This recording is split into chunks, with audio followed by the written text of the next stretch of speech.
فقد قالت زينب بنت علي عليها السلام ما رأيت إلا جميلا. صلوات پڑھے محمد اور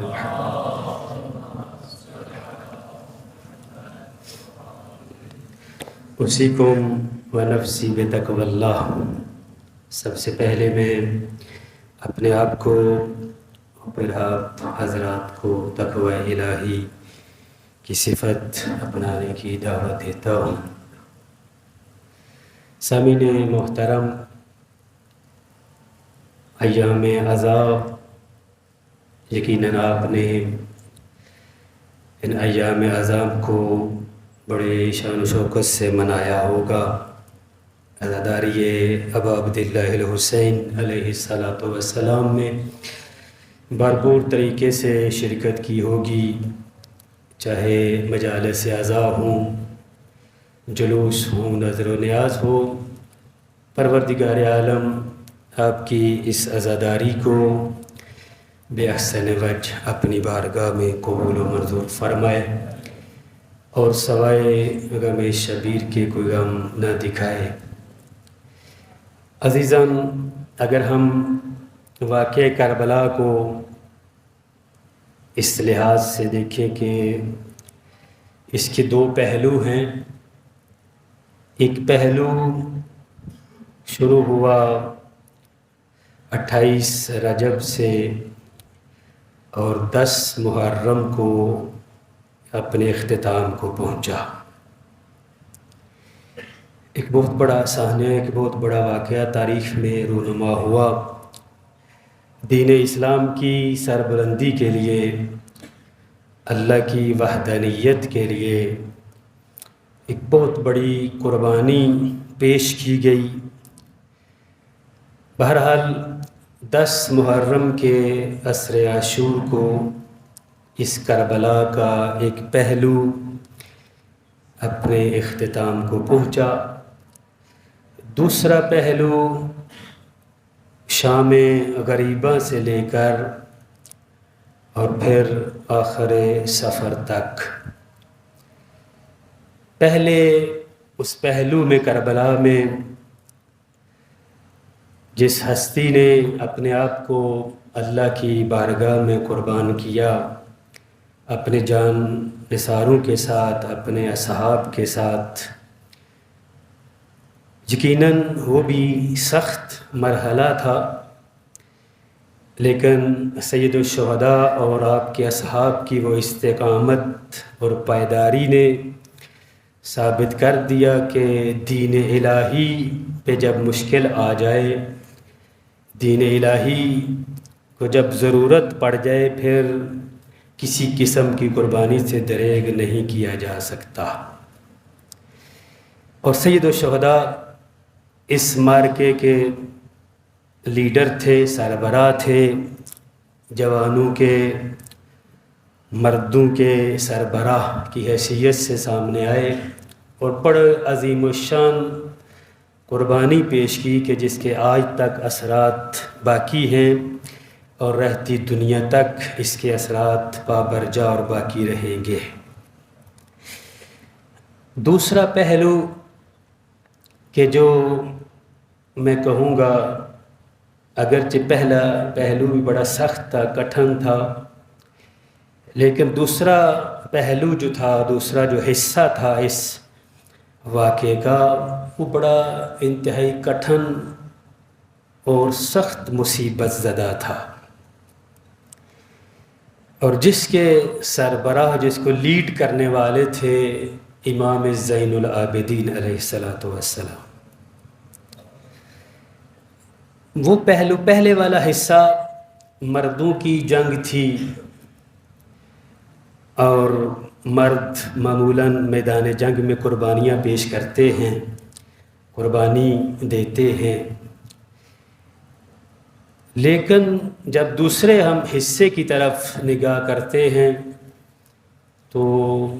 آدمی حیران پریشان رہ جاتا ہے، کانپ اٹھتا ہے، لرز اٹھتا ہے کہ ان ہستیوں کو، رسول دادیوں کو ننگے سر ہاتھ بندھے ہوئے ایسے ایسے مقامات سے گزارنا کہ جو ان کے تصور میں بھی نہیں تھا، جن کے بارے میں شاید انہوں نے کبھی سوچا بھی نہیں تھا کہ ہمیں ایسے حالات سے گزرنا پڑے گا۔ لیکن آپ تاریخ اٹھا کے دیکھیے، کسی مقام پر کسی بھی مستور سے کوئی جملہ اللہ کی بارگاہ میں شکوے اور شکایت کا نہیں آیا۔ اب کہیں بھی آپ مقتل کی کتابوں کو اٹھا کے دیکھ لیجیے تاریخ کی، معمولاً خواتین رقیق القلب ہوتی ہیں، نرم دل ہوتا ہے ان کا، مصیبت آنے پہ فوراً آپے سے باہر ہو جاتی ہیں، یا معاشرے میں آپ دیکھتے ہیں۔ لیکن یہ خاندان عصمت کی پلی ہوئی یہ بیویاں صبر و شکیبائی کا پہاڑ ثابت ہوئیں۔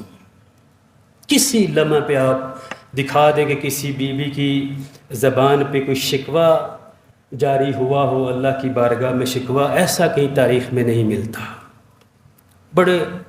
سخت، میں نے عرض کیا نا، کسی عزت دار شخص کے لیے، کسی غیرت مند شخص کے لیے بڑا مشکل ہوتا ہے کہ اپنی مستورات کو اس حالت میں دیکھنا، اور پھر زبان شکوہ زبان پہ شکوہ نام کی چیز نہ ہو۔ یہ بڑا سخت ہے، ایک عام انسان کے لیے بڑا سخت، اور اس ہستی کے لیے، ان ہستیوں کے لیے تو بہت بڑا سخت ہے کہ جن کے پردے کی مثال دنیا دیتی ہے، جو پردے کے حوالے سے ہمارے رول ماڈل کی حیثیت رکھتی ہیں، ان کے لیے اس سے بھی بڑا سخت تھا۔ لیکن دین الہی کی نصرت کے لیے، کربلا کے پیغام کو زندہ و جاوید رکھنے کے لیے، اور اس پیغام کی باقی رکھنے کے لیے اہل بیت نے اس مصیبت کو بھی، میں کہوں گا، بڑے احسن طریقے سے برداشت کیا ہے اور اس کو اپنے انجام تک پہنچایا ہے، اور کوفہ اور شام کے دربار تک ہل گئے تھے، لرز اٹھے تھے جناب زینب سلام اللہ علیہا اور امام سجاد کے خطبوں سے۔ آپ کوئی بھی خطبہ اٹھا، کسی بھی بی بی کا خطبہ اٹھا کے دیکھیے، امام سجاد کے خطبات کو اٹھا، کہیں پہ بھی آپ آغاز کرتے ہیں اللہ کی وحدانیت سے، ورنہ اتنی بڑی مصیبت میں لوگ خدا کو بھول جاتے ہیں۔ اتنی بڑی مصیبت آنے پہ لوگ پتہ نہیں کیا کیا واویلے شروع کر دیتے ہیں، لیکن آپ ذرا خطبات کو اٹھا کے دیکھیے، توحید الہی سے آغاز کر کے اپنے ما فی الضمیر کو بیان کیا ہے، اپنے موقف کو جگہ جگہ پہ بیان کیا ہے۔ اس لیے یہ ظالم مجبور ہو گئے تھے کہ اہل بیت کو جلدی رہا کیا جائے۔ یہ ان خطبات کا اثر تھا، لوگ روتے رہے۔ آپ کوفہ کے وہ خطبات دیکھیں، شام میں جب خطبات دیے، لوگوں کے آنسو نہیں رکتے تھے، لوگ روتے تھے۔ یہ انقلاب برپا ہوا، اور اس کی میں ایک ادنا سی مثال دیتا ہوں کہ جب یہ قافلہ ابن زیاد ملعون کے دربار میں پہنچا ہے تو اس نے بڑے طنز بھرے لہجے میں بی بی سے ایک جملہ کہا ہے کہ پہلے تو اس نے بڑی اپنی تعریف تمجید کرتا رہا کہ کہنے لگا الحمدللہ الذی فضحکم واکذب احدوثتکم، اس خدا کی حمد ہے، یہ بنی امیہ کا دستور رہا ہے کہ وہ اپنے مظالم پہ پردہ ڈالنے کے لیے سارے اپنے مظالم کو خدا کی طرف نسبت دیتے تھے کہ یہ خدا نے کیا ہے، جو کچھ بھی یہ ہوا ہے خدا نے انجام دیا ہے۔ لہذا وہیں پہ وہ کہتا ہے الحمدللہ الذی فضحکم، اس خدا کی حمد جس نے تمہیں رسوا کیا۔ یہ ابن زیاد کے جملے تھے۔ وَأَكْذَبَ أُحْدُوثَتَكُمْ، اور تمہارے ڈھونگ کو ظاہر کیا۔ جب یہ جملہ کہا نا تو جناب زینب سلام اللہ علیہا مکتب امامت کی پروردہ بی بی نے جرأت کے ساتھ، دیکھیں اگر کوئی کمزور ہو اور شکست خوردہ ہو تو وہ سار اٹھا کے بات نہیں کر سکتا، آنکھوں میں آنکھیں ڈال کے بات نہیں کر سکتا۔ اس لیے آپ ذرا جناب زینب کا وہ جواب سنیے، الحمدللہ الذی اکرمنا بنبیہ والحمدللہ طہرنا من الرجس تطہیرا۔ تو کیا جانتا ہے ابن زیاد، سب تعریفیں اس ذات کے لیے ہیں جس نے ہمیں اپنے رسول محمد کے ذریعے عزت اور کرامت بخشی۔ والحمدللہ طہرنا من الرجس، اور ہمیں ہر قسم کے گناہوں سے پاک و پاکیزہ قرار دیا۔ یہ جناب زینب کا جواب تھا اس ملعون کو۔ پھر فرمایا ہاں انما یفتضح الفاسق ویکذب الفاجر وہو غیرنا، فرمایا ہاں البتہ ذلیل و رسوا فاسق ہوا ہے، ہم نہیں، یہ تم ہو جو ذلیل و رسوا ہوئے ہو، اور جھوٹ فاجر بولتا ہے، تم جھوٹے ہو، تم فاسق و فاجر ہو، تم جھوٹ بول رہے ہو۔ اور پھر فرمایا کہ وَهُوَ غَيْرُنَا، اور یہ فاسق و فاجر ہم نہیں ہیں، یہ تم ہو، ہمارا غیر ہے۔ ہمیں تو اللہ نے اپنے نبی کی نبوت ہمارے گھرانے میں رکھ کر ہمیں عزت و کرامت بخشی ہے اس ذات نے، اور پھر ہمیں ہماری طہارت کی خود گواہی ذات پروردگار اپنی لا ریب کتاب میں دے رہی ہے۔ لہذا ہمیں تم کہتے ہو کہ ہم ذلیل و رسوا ہوئے، حقیقت میں تم ذلیل و رسوا ہوئے ہو، ہماری تو طہارت کی گواہی قرآن میں موجود ہے، ہمارے تو گھرانے میں نبوت آئی ہے، اور اس وجہ سے اللہ نے ہمیں عزت و کرامت بخشی ہے۔ پھر اس نے تنزل کہا کیف رأیت صنع اللہ بأخیک و بأہل بیتک، کہنے لگا، پھر وہی خدا کی طرف نسبت دے کے کہتا ہے کہ اللہ نے تمہارے بھائی اور تمہارے اہل بیت کے ساتھ کیسا سلوک کیا ہے، کیف صنع اللہ بأخیک، کیسے کیا ہے اللہ نے تمہارے ساتھ۔ یہ جملہ بڑا معرفت والا جملہ جناب زینب سلام اللہ علیہا کا، یہ کوئی، میں پہلے بھی شاید کہہ چکا، یہ کوئی نعرہ نہیں تھا۔ بعض اوقات ہوتا ہے نا انسان اپنے آپ کو زیر نہ سمجھتے ہوئے ایک دشمن کے سامنے اپنے آپ اندر سے شاید شکست خوردہ ہو، اپنے آپ کو تاکہ لوگوں کے سامنے یہ ظاہر نہ کرے کہ میں شکست کھا گیا ہوں اور کمزور ہو گیا ہوں، جملہ کچھ کہہ دیتا ہے لیکن بعد میں پشیمان ہوتا ہے، نہیں، یہ جناب زینب کا جو جملہ تھا معرفت بھرا جملہ تھا، اور بی بی اس ملعون کو یہ بتانا چاہتی ہے کہ جو تمہاری سوچ اور فکر ہے وہ ہماری نہیں ہے، تم جسے شکست سمجھ رہے ہو ہم اسے فتح اور کامیابی سمجھ رہے ہیں، تمہارا نظریہ، تمہاری آئیڈیالوجی ہماری آئیڈیالوجی سے فرق رکھتی ہے، ہمارا نظریہ اور ہے، ہم اس شہادت کو اور اس راہ خدا میں اسیر ہونے کو عزت اور کرامت سمجھتے ہیں، جبکہ تو اس کو سمجھتے ہے کہ یہ شکست ہے، یہ شکست نہیں ہے۔ فرمایا ما رأیت الا جمیلا، جو کچھ میں نے دیکھا ہے سوائے خوبصورتی کے کچھ نہیں دیکھا، کربلا میں جو میں دیکھ کے آئی ہوں تم اسے سمجھ رہے ہو کہ ہمارے لیے شکست ہے، ہم شکست خوردہ ہو گئے اور ہم پشیمان ہیں، نہیں، ما رأیت الا جمیلا، جو کچھ میں نے دیکھا ہے وہ خوبصورتی کے علاوہ کچھ نہیں ہے۔ کربلا میں کچھ اگر اس پہلو سے، اس زاویے سے ہم نگاہ کریں تو ایک چیز ہمیں، یہ چیز اس طرف ہمیں لے کے جاتی ہے، ہمارے ذہنوں کو متوجہ کرتی ہے کہ کربلا میں کچھ ایسے اقدامات ہوئے ہیں، کچھ ایسے کارنامے تھے، کچھ ایسے مقصد کے لیے قربانیاں دی گئی ہیں کہ وہ سارے کے سارے خوبصورتی کے علاوہ کچھ نہیں تھا، اور علماء نے ان زیبائیوں کو، ان خوبصورتیوں کو بیان کیا ہے کہ جو کربلا میں خوبصورتیاں اور زیبائیاں تھیں، اور جس کی طرف جناب زینب سلام اللہ علیہا اس جملے کے ذریعے اشارہ فرما رہی ہیں کہ وہ خوبصورتی کیا تھی، وہ زیبائی کیا تھی، وہ جمال کیا تھا۔ اور خود جناب سید الشہداء نے بھی اپنے ایک مقام پر فرمایا تھا ارجو ان یکون خیرا ما اراد اللہ بنا قتلنا ام ظفرنا، فرمایا کہ یہ جو اللہ نے جو ارادہ فرمایا ہے، جو کچھ بھی پیش آتا ہے، جو اللہ نے ارادہ کیا ہے وہ ہمارے لیے خیر اور بہتر ہے۔ یہ سید الشہداء نے پہلے کسی مقام پر ارشاد فرمایا تھا کہ اللہ نے جو ہمارے لیے ارادہ کر رکھا ہے، جو مشیت الہی ہے وہ ہمارے لیے خیر اور بہتر ہے، چاہے ہم مارے جائیں یا ظاہری طور پر کامیاب ہو گیا، ہم کامیاب ہیں، یہ ہمارے لیے خیر اور بھلائی ہے۔ سید الشہداء بھی اپنے خطبات میں اور اپنے مختلف مقامات کی طرف اشارہ کر رہے ہیں کہ اس کو ہمارے لیے وہ مصیبت اور فقط شکست نہ سمجھو، ارادہ الہی ہے، مشیت الہی کی ہم تابع ہیں، لہذا یہ جو کچھ بھی ہے ہم مارے جائیں اس راہ میں یا ظاہراً ہم کامیاب ہو جائیں، ہمارے لیے کامیاب، دونوں صورتوں میں کامیابی ہے۔ دیکھیں نا، انسان اگر اپنی ذمہ داری پہ، اپنی تکلیف پہ عمل کرتا ہے، جو فریضہ اس کو دیا گیا اس پہ پورا اترتا ہے، اس نے اپنی ذمہ داری کو احسن طریقے سے نبھایا ہے، چاہے ظاہراً وہ شکست کھا گیا ہے، ظاہراً مارا گیا ہے، ظاہراً ہمیں اس کی فتح نظر نہیں آتی، لیکن اس نے اللہ کی طرف سے دی ہوئی ذمہ داری کو احسن طریقے سے نبھایا ہے، انجام دیا ہے، یہ کامیابی ہے۔ کیوں؟ اس نے اپنے اس وظیفے اور تکلیف اور ذمہ داری پہ عمل کیا ہے جو ذات کبریا نے اس پہ ڈالی تھی۔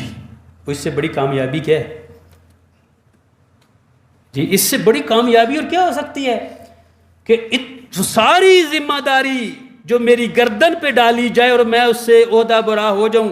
اس راہ میں چاہے مارا جاؤں یا ظاہری شکست ہو جاؤں، میں نے تو اپنی ذمہ داری انجام دی ہے، لہذا مجھے کس بات کی پرواہ ہے۔ سید الشہداء کے اوپر جو ذمہ داری تھی، وہ ذمہ داری کو انتہائی احسن طریقے سے سید الشہداء نے انجام دیا ہے، بس شکست کیسے ہم کہیں گے ظاہری طور پہ بھی آپ لے لیں، کیسے ہم کہیں گے سید الشہداء نے شکست کھائی ہے اور وہ کامیاب ہو گئے؟ اس لیے جب ابراہیم بن طلحہ نے پوچھا تھا امام زین العابدین علیہ السلام سے کہ مولا یہ اس جنگ میں کون فاتح ہوا، یہ معرکہ کربلا جو انجام ہوا ہے کون فاتح ہوا؟ امام فرماتے ہیں کہ میں تمہیں بتاتا ہوں کہ کون فاتح، جب تم اذان و اقامت دو گے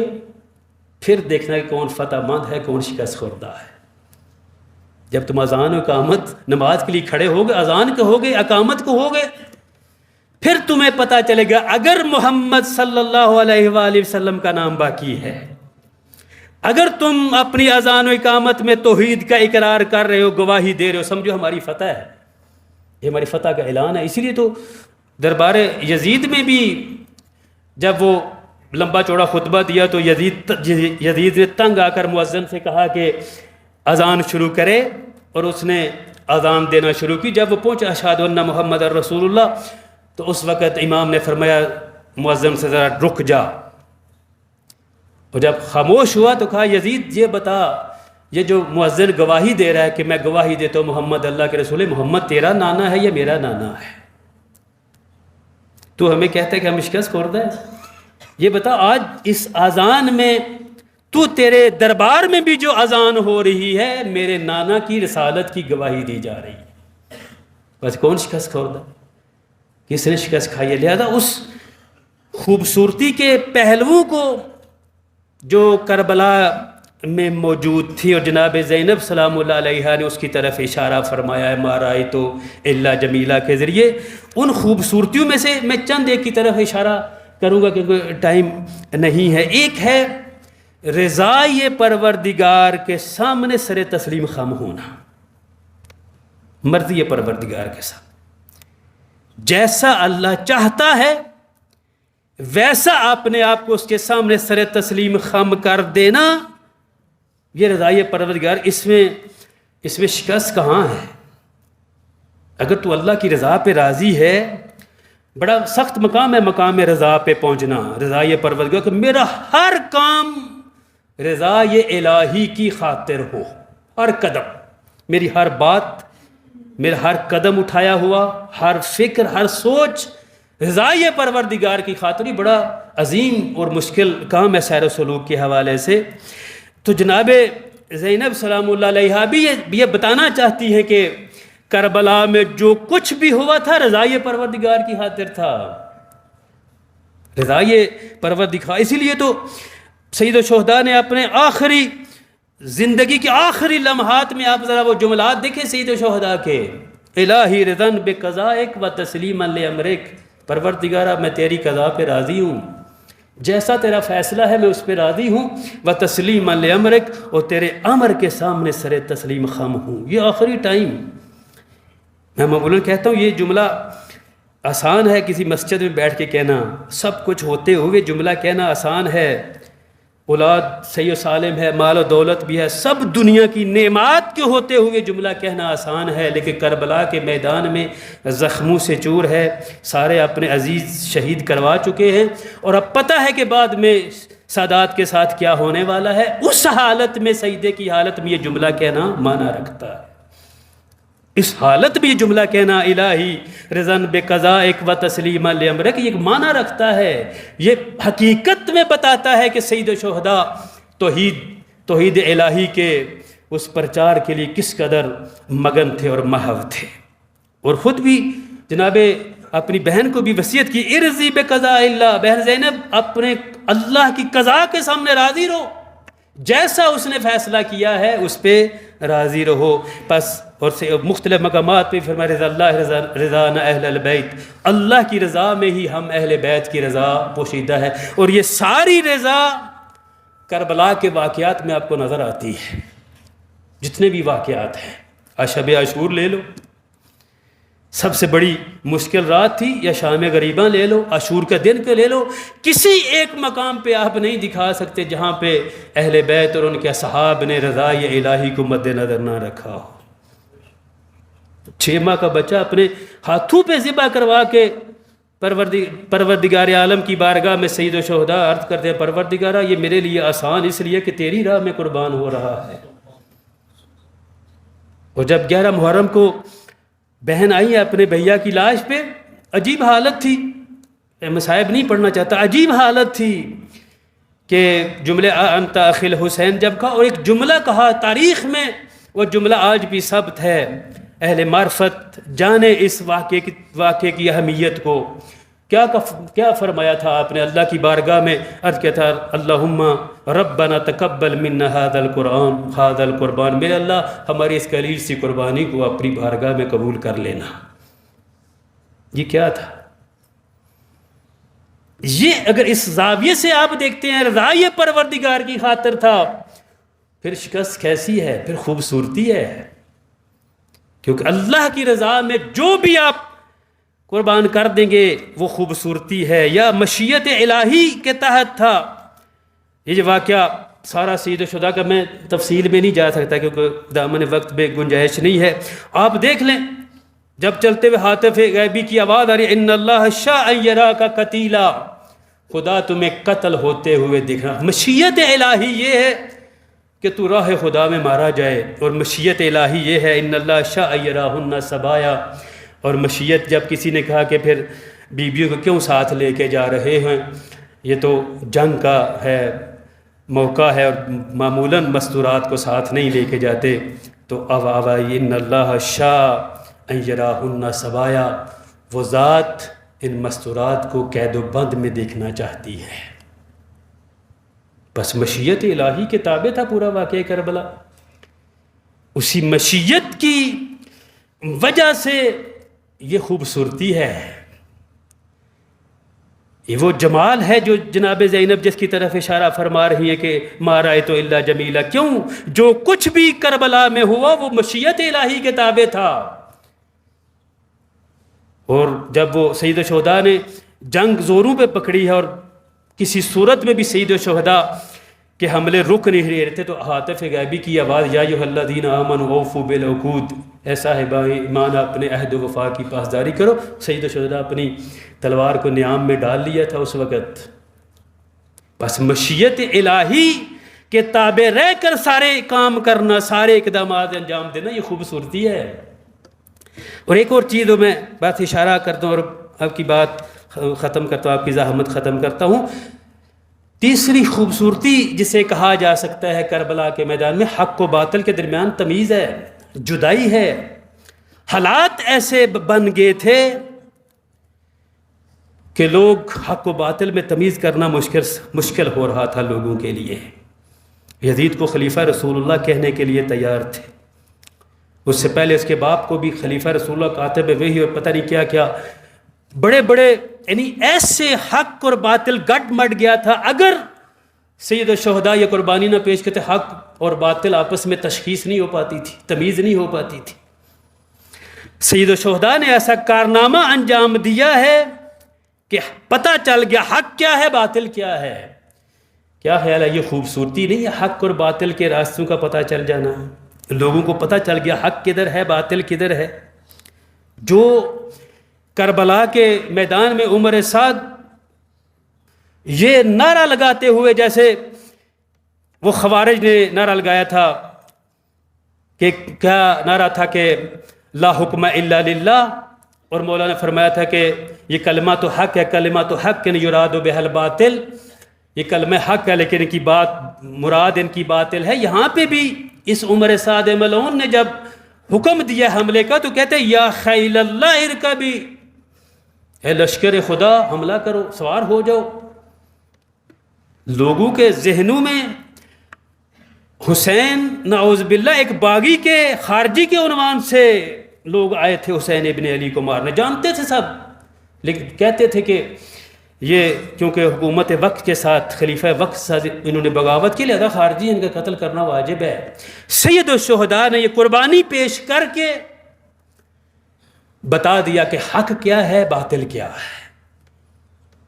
لہذا یہ کربلا کے واقعہ کی یہ خوبصورتیاں ہیں, یہ زیبائی ہے جس کو مختلف انداز سے آپ کربلا میں دیکھ سکتے ہیں. لہذا راہ حق میں مارا جانا مصیبت اپنی جگہ پہ, مصیبت سے انکار نہیں ہے, مصیبت عظما تھی, مصیبت عظما کربلا کے واقعہ میں ہوئی ہیں, لیکن اس کے ضمن میں کیونکہ یہ سارے کا سارا واقعہ رضائی پروردگار کی خاطر تھا اور اللہ کی مشیت کے تابع تھا, اس لیے کہا کہ جناب زینب کا جملہ فقط کھوکھلا نعرہ نہیں تھا مارا ہے تو اللہ جمیلہ, یہ عین حقیقت تھی جو کربلا سے ہمیں نظر آتی ہے. اور آپ نے بڑے یہ دو سوچوں کو, دو نظریوں کو آپس میں جدا کر دیا کہ ہماری آئیڈیالوجی اور ہمارا نظریہ یہ ہے کہ ہم راہ خدا میں مارے جائیں, یہ ہماری کامیابی ہے. اگر ہم اس راہ میں شہید بھی ہو جائیں, مظلوم باقی بھی ہو جائیں, پھر بھی ہم کامیاب ہیں. اور تم جسے ہماری شکست سمجھتے ہو کہ تمہارے لشکر نے ہمارے مٹھی بار افراد کو شہید کر دیا, تم اسے کامیابی سمجھتے ہو, یہ کامیابی نہیں ہے, تمہاری ذلت اور رسوائی کا ذریعہ بنے گی. یہ جناب زینب کا وہ عظیم الشان, یہ کربلا کو سمجھنے کی, کربلا کے مختلف, میں نے کہا عرض کیا کہ مختلف زاویے ہیں, کربلا کو سمجھنا چاہیے. پیغام کربلا کیا ہے, عاشورہ کا پیغام ہم سے کیا تقاضا کرتا ہے, یہ ساری چیزیں کربلا میں چیزیں موجود ہیں. اور بڑے بڑے دنیا میں اس کے بعد جو انقلابات آئے ہیں سب نے تقریباً کربلا سے الہام لیتے ہوئے, اور یہ ایران کا جو انقلاب اسلامی ایران میں آیا تھا انقلاب, اس کا بھی الہام کربلا سے تھا. اس لیے امام خمینی نے فرمایا تھا کہ مہر چداری مدین محرم و سفر است, کہ ہم نے جو کچھ لیا ہے, جو قربانیاں دی ہیں, جو انقلاب برپا کیا, اس کا سر چشمہ محرم سفر ہے. وہاں سے ہم نے الہام لیتے ہوئے سید الشہداء کے قیام سے الہام لیتے ہوئے ہم ظالم کے خلاف اٹھ کھڑے ہوئے ہیں. کربلا آج بھی زندہ ہے اور ہمارے دلوں میں وہ آج بھی ولولہ موجود ہے. اس لیے پیغمبر نے فرمایا تھا ان لقتل الحسین حرارۃ فی قلوب المؤمنین لا تبرد ابدا, قتل حسین حرارت ایجاد کر گیا ہے مومنین کے دلوں میں جو کبھی ٹھنڈی ہونے والی نہیں ہے. اس لیے آپ آج محرم کا چاند طلوع ہوتے ہی آپ کے دل غمگین ہو جاتے ہیں, پریشان ہو جاتے ہیں, اس لیے کہ یہ حرارت ہے مومنین کے دلوں میں جو ٹھنڈی ہونے والی نہیں ہے. حرارت انسان کو بیٹھنے نہیں دیتی, جوش آتا ہے, ولولہ آتا ہے, انسان پھر اٹھتا ہے. لیکن عزیزان فقط اس میں ہی اپنے آپ کو محدود نہ رکھنا, کربلا سے الہام لیں. کربلا کے اصحاب جنہوں نے سید الشہداء کے کہنے کے باوجود شب عاشور کہا چلے جاؤ, اس کے باوجود اصحاب نے کہا مولا کیسے ہو سکتا ہے, آپ کے بغیر زندگی کا کرنا کیا ہے. ہم نے جو زندگی وقت کے امام کے بغیر ہے, ہم نے اس زندگی کو کرنا ہی کیا ہے. پروردگار عالم ہمیں سیرت محمد و آل محمد کو سمجھنے, اس پر عمل کرنے کی توفیق عطا فرمائے.